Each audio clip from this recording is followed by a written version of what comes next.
хора, аз съм Калин и днес ще направим едно видео пак на класацията ни топ 10, което не съм сигурен дали ви харесва или не, но този път се надявам да ви хареса.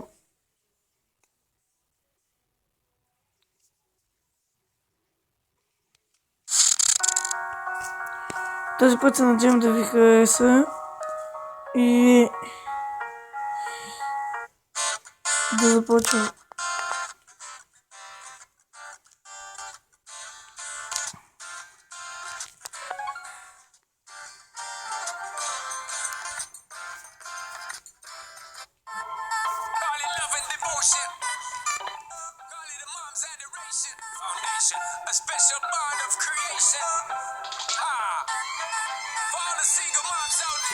Така,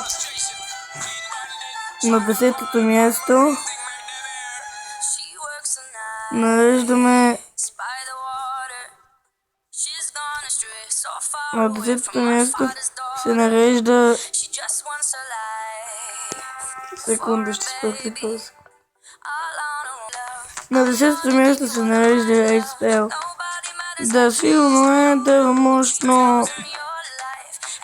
Не бих казал, че може да се сравнява с други така, защото е без разпел.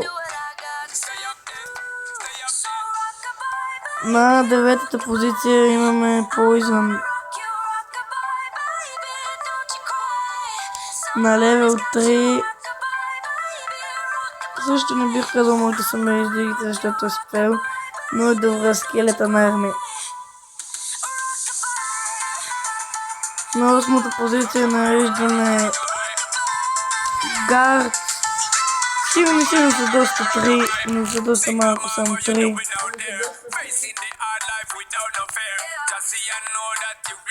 На 6-та позиция, на 7-та позиция ще видим Lightning.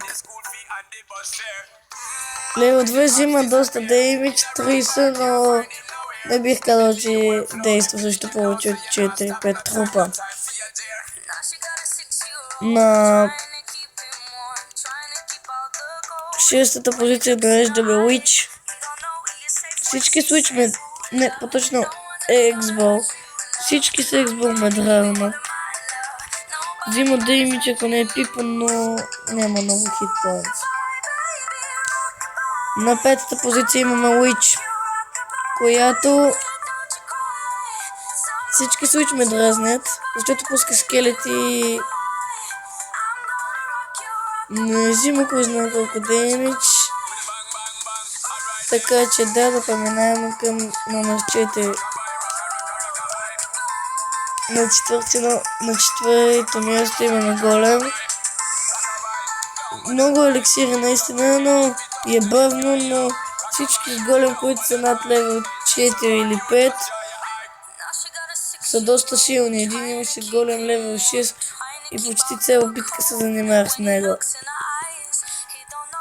Номер 3 Пека. Много бавно, убиваш се лесно от повече тропове, но забележете, взима 1000 деймидж.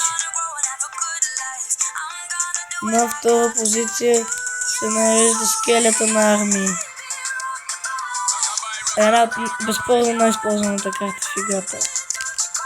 Най-добрата карта в играта. А на първата позиция ще видим, дами и господа, Executioner. Много силна карта.